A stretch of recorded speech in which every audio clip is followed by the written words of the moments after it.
experience it. That is amazing. These people are just unbelievable to be around. So to see Megan have come so far and work through injury and finishing a silver medalist twice and sticking with it and becoming a gold medalist this year, I mean, I literally could not be happier for her. I've talked enough, so I'm going to bring Megan up here. Megan Duggan, come on up.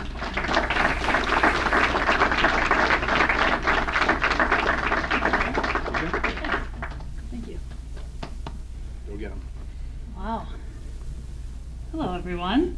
I didn't bring a book. I haven't written a book yet, and I didn't bring a book to give away, but I did bring my 3 Olympic medals with me that usually when I speak at any sort of event that is on the smaller side where I can keep an eye on him the whole time. Plus I got my dad with me. He's the keeper of the jewelry. I'm happy to pass them around and let people take a look at them while I'm speaking or whatever. Obviously these are 3 of my most prized possessions, so I trust that everyone can recognize that. But some of the greatest advice I ever got when I won my first silver medal in Vancouver was from Angela Ruggiero, who is a hockey legend on the women's side. And she was a captain of our team back then, an older player, 4-time Olympian. And she said, let people hold them, let people take pictures, you know, let babies put them around their neck and let people enjoy it. You work so hard for something like this. And I don't want to keep it locked in a box. I want to share it with everyone. You know, these tell the story of my life, and it's important for me to share that experience with everyone. So I'm happy to pass them around so everyone can kind of take a look and, yeah, enjoy that. So I'll start them right here with, how about you? Perfect. I just want to say thank you so much for having me. Obviously the Moynihan family, Paul Halloran, who was the one haggling to get me here and get my schedule locked down. Where's Paul? I don't even see him. Stepped out. Anyways, my schedule's been pretty crazy, as you can imagine, since February. So I really wanted to be here, and when Paul reached out to me, made sure to make it a point that I was able to be around for today. So just thanks to Paul for his persistence.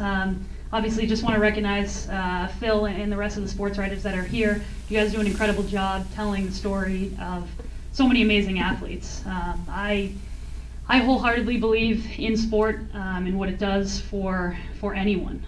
Specifically the athletes, obviously, what you learn being a part of athletics, the confidence, the character, community, collaboration, teamwork, leadership. I mean, the list goes on, and I think there's nothing better than that. And all these amazing writers that are able to tell the stories of amazing athletes, I think is really special. So.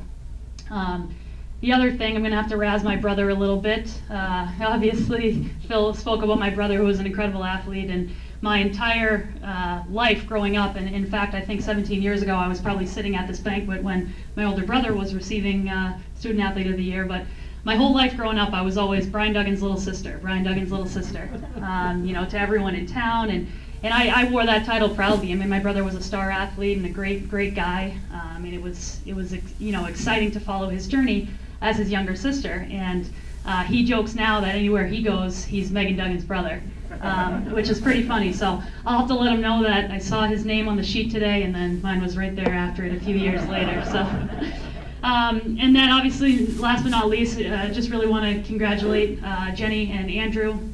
I'm sure they don't choose these award winners lightly. You guys have certainly excelled in your sports and in the classroom. I'm sure your families are incredibly proud of you, and this is an amazing achievement. I know you're both probably excited to be headed off to Villanova, I think, and Boston College, and I'm sure you guys will do incredible things there as well.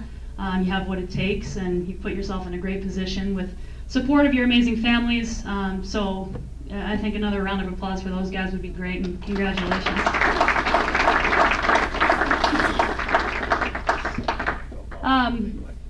So for me, obviously, I'm excited to be here today. I'm excited to share a little bit of my story to get to where I am today. But the day is also, it's not about me, it's about these two. So I think the main thing I want to do, I'll share a story that I have that kind of dictates my journey and why I got to where I am today. But really what I want to get out of that, or what I want to share with you guys, is one of the bigger lessons I've learned through that story and through my journey, specifically to share with you two, that hopefully you can carry on with you.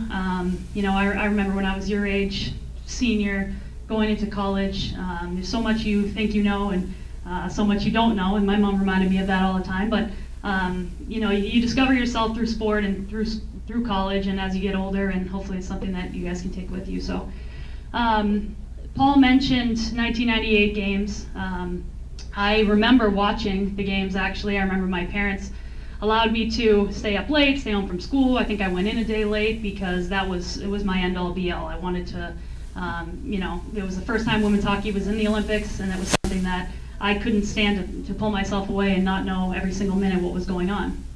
I grew up in Danvers. I grew up playing in the Danvers youth hockey program all the way up until, you know, I went to high school. But in 1998, watching those girls play, I'll never forget the emotion I had, how excited I was, how wrapped up in the games I was. And it was a huge moment for me. You know, I was 11 years old, and some people will think, really, you dictated your life after that moment? But I truly did. After those games, I know Sandra White was local, and she came back and did the speaking tour, but there was also another woman that came back, and she spoke at the Touchdown Club in Danvers, which was it's a club that my dad's a part of, that they raise money for. You guys probably all know the Touchdown Club. And Gretchen Ulian was the athlete that came back, and she spoke at that event. And I remember after, I mean, I was a kid, eyes wide open, listening to every word that she had to say. And after the event, went up, was able to take a picture with her. I put her medal around my neck, I put her jersey on. And from that day forward, that moment, meeting her, seeing them win, knowing what they had done, it changed my life, without question. I was 11 years old, and I was on a mission. I told every single person I knew, my parents, every teacher I had, every coach I had, I am going to go to the Olympics and I'm going to win a gold medal with Team USA. Everyone who knew me knew that. Probably people that didn't even know me knew that. Phil was probably putting it in the paper when I ran into him, but that was my mission, and I aligned my life around it. I went, you know, like I said, I went through the youth program in Danvers. I played with the boys all the way up until I was about 15 and had to make the decision where I was going to play next for high school. Wasn't really a great opportunity for me to play at Danvers High at that point. And so as Paul mentioned, I went on to Cushing Academy, where I played for 4 years there. Still with Olympic gold medal on the mind. Had a great 4 years there, for the best years of my life. Was recruited from there to play Division I college hockey at the University of Wisconsin out in Madison for the legendary Mark Johnson, where if you want to win an Olympic gold medal, there's not too many people better than the guy who was a leading goal scorer in the 1980 Olympics when the U.S. won gold. So I was very fortunate to play out there, was able to win 3 national championships with the University of Wisconsin, and through playing well, I guess, and being scouted through college, I was able to go on and join the national team. It was something, as I said, that had been my mission, my purpose, my why ever since I was 11 years old, and got to meet Gretchen.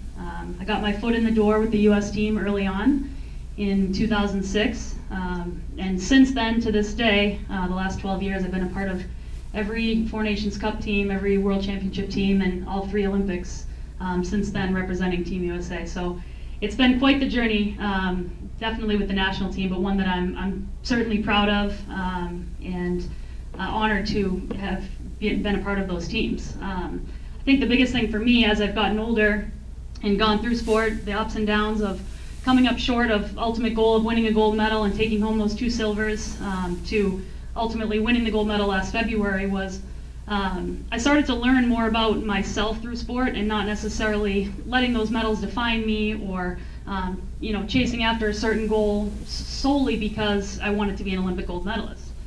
I started to think back a lot to my experience meeting Gretchen and what that did for me, and how that propelled me on this path, and not only propelled me to becoming an Olympian, but all the places I went, the people I met, the experiences I've had, the lessons that I learned along the way. And I started to realize how much more important those things were to me than necessarily the color medal or the hardware I was able to bring home. And so our team, in between the 2014 and the 2018 games, we had the gold medal had evaded us for so long, for 20 years. There hadn't been a gold medal in women's ice hockey since 1998. And our team had to, you know, we came up short in Vancouver of our ultimate goal. We came up short in Sochi of our ultimate goal. And we had to really look ourselves in the mirror as a group and figure out, what are we made of? What are we missing? Why is this evading us? Why can't we achieve this goal? And so we put our heads together, we worked really hard over 4 years, not only on the ice and off the ice, but from a cultural standpoint, changing the way that we thought about the game, changing the way that we wrote down our goals and our intentions, and really tapping into the mental side of the game. Why did we want this so bad? I challenged my team as a leader to everyone look inside themselves and figure out what is your deeper purpose? Why do you want this so bad? Because I truly felt as a leader of the team, and our leadership group felt that would be the way that we were able to achieve that goal. And what we came to, and what we kind of centered our focus around, and what I want to share with you guys is, as you move forward, never underestimate the impact that you can have on others through sport. And that was something that, for me, obviously I shared my story about Gretchen and the '98 team, and how that impacted and changed my life so dramatically. And now here I was, fast forward, 16, 17, 18 years later, trying to do the same thing. And once I wrapped my head around, don't ever underestimate the impact that you can have through sport, it made me start thinking about, why do we want to win this gold medal so bad? And our team decided we want to win this gold medal to impact that next generation. We want to win this gold medal to change the lives of future generations the way that our lives were changed. And as we started to align our goals and our vision, the way we trained, the way we did everything, the way we talked to each other, certain things that we did as a team on and off the ice, everything aligned around that. Never underestimate your deeper purpose. Never underestimate the impact that you can have through sport. And that's something that I've learned through my journey that I wanted to share with you guys today. I thought would help you as you embark into university, and maybe university sports aren't in your future, maybe they are, but whatever it is, never underestimate the impact that you can have on others through anything that you're passionate about or anything that you do, because I think that that's something that once you wrap your head around it, it helps lead to success. So good luck to you guys. Enjoy today. Enjoy having your families here, and make sure you thank them when you leave for all their support to get you to this point. So thanks, guys. Thank you.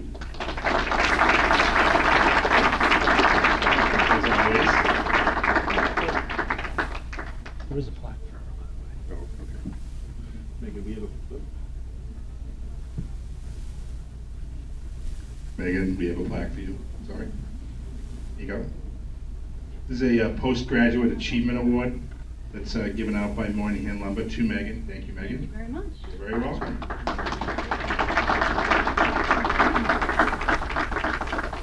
Feel free the next time you're passing out your Olympic medals to throw that in if you want. I mean, it's up there.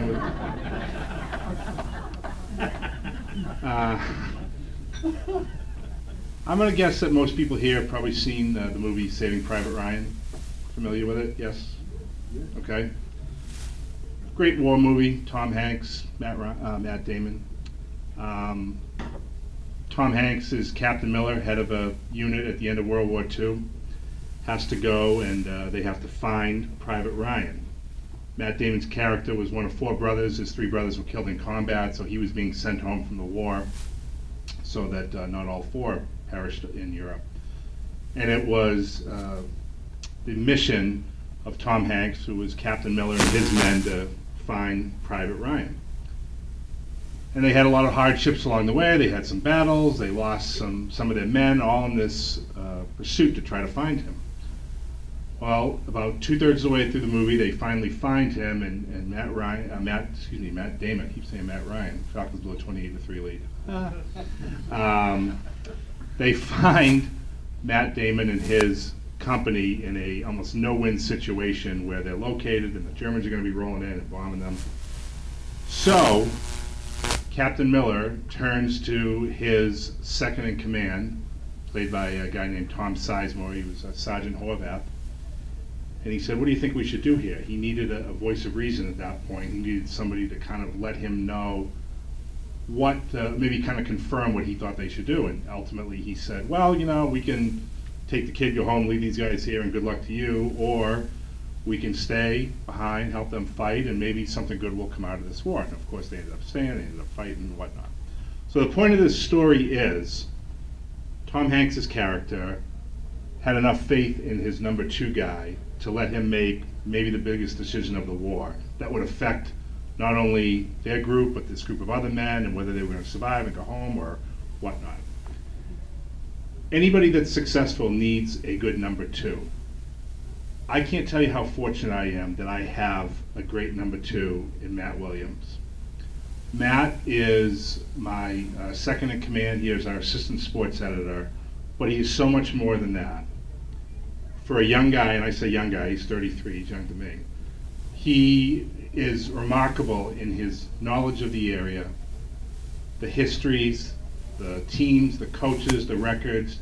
What he doesn't know, he dives into. He's personal. He wants to find out information. He wants to bring people the best information that is available to him. If it's something he knows about and dives into it, it's terrific. It's something he doesn't know about, he attacks it with even more ferocity. He's the guy who can fix any computer problem in the office. He's the guy that's always thinking 3 steps ahead of things when my plate is full and saves me the trouble of trying to track something down after the fact. He's the guy that is invaluable to me and is a huge reason why I think our sports department is so successful. I don't think I look like Tom Hanks, and I certainly don't have his bankroll, but Matt, you are my Sergeant Horvath. Come on up here for a Lifetime Achievement Award.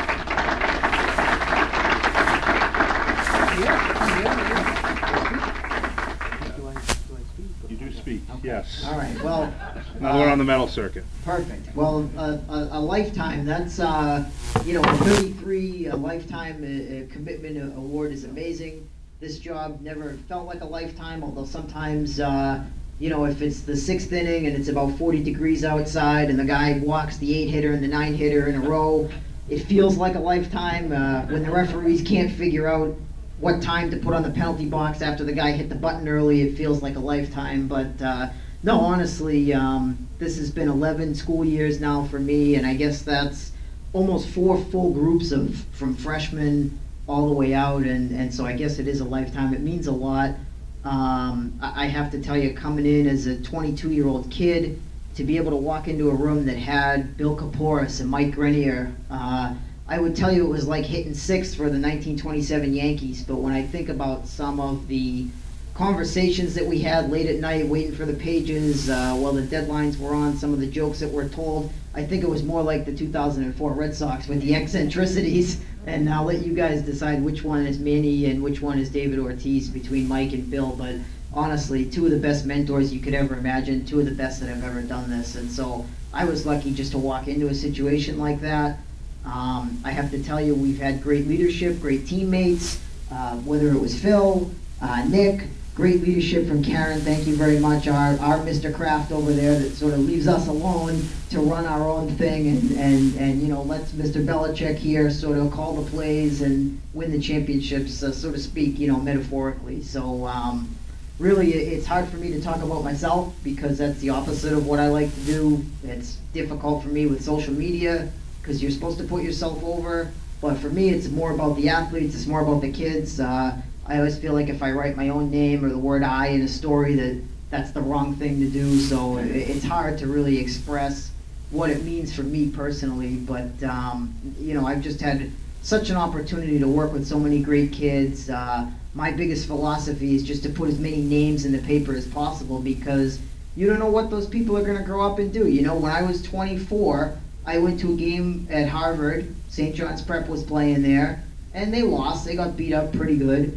And there was a little freshman that got stuck in at the end of the game and got his first career assist and moved his feet pretty good. I had no idea that he was going to become a pro hockey player and the player of the year and all this great stuff. I just put his name in the paper because I thought he was pretty good and it might mean something to him someday. So you don't know what these guys and girls are going to grow up and do later on. And so for me, it's like, it doesn't matter if you got 1 single out of the number 9 slot, if you got 1 goal at the end of a 7-1 game. You know, you deserve to be in the paper because, you know, that was the kind of player that I was in high school, and I like to read my own name in the paper. So I guess what I try to do is write the kind of stuff that I liked to read when I was a kid, and that really sort of informs my philosophy. And, you know, I guess my advice to the award winners, and, you know, congratulations. You guys are well-deserving and tremendous, but, you know, wherever you go in life, your experiences in athletics, whether it's inside or outside athletics, you're going to take that with you. It's going to inform the type of things that you like to do. And I would say no matter what you do in life, if you see something and you think that something new needs to be created, then create it. That's what I did with our girls hockey coverage. If you think something's already there and you think you can make it better, then do that. I feel like that's what I did with our baseball coverage. And if you think something at your company is already awesome, just try to keep it on the tracks. That's really what I did with our football coverage. So I have to really thank the Moynihans, again, Phil, Karen, Nick, all the great people here. And, thanks so much for thinking of me. And hopefully another 11 years and 11 after that, so I can keep up to the, live up to the lifetime commitment honor here. Thank you very much.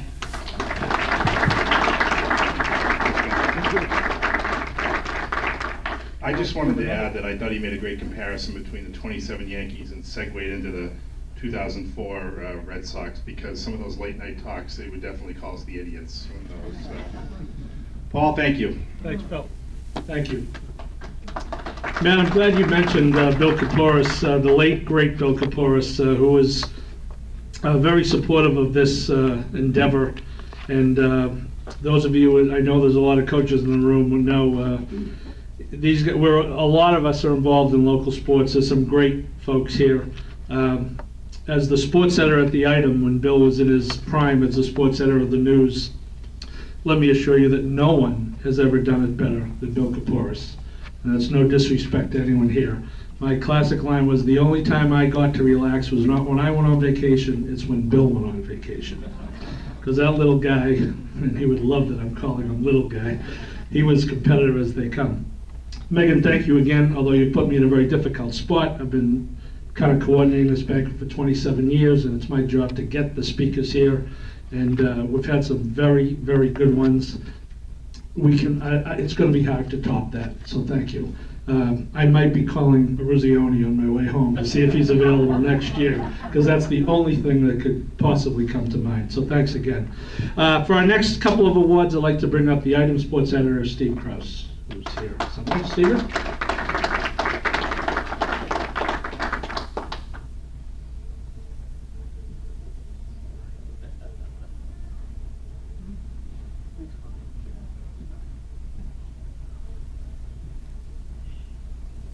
Good afternoon, everybody, and thank you on my behalf. I'm sure on everybody else's behalf as well. Megan, I watched it on television. It was late enough that I got home from work and watched it, and it was very thrilling to see how it ended. I almost fell asleep a couple of times because it was on late, but I managed to pry my eyes open, and congratulations.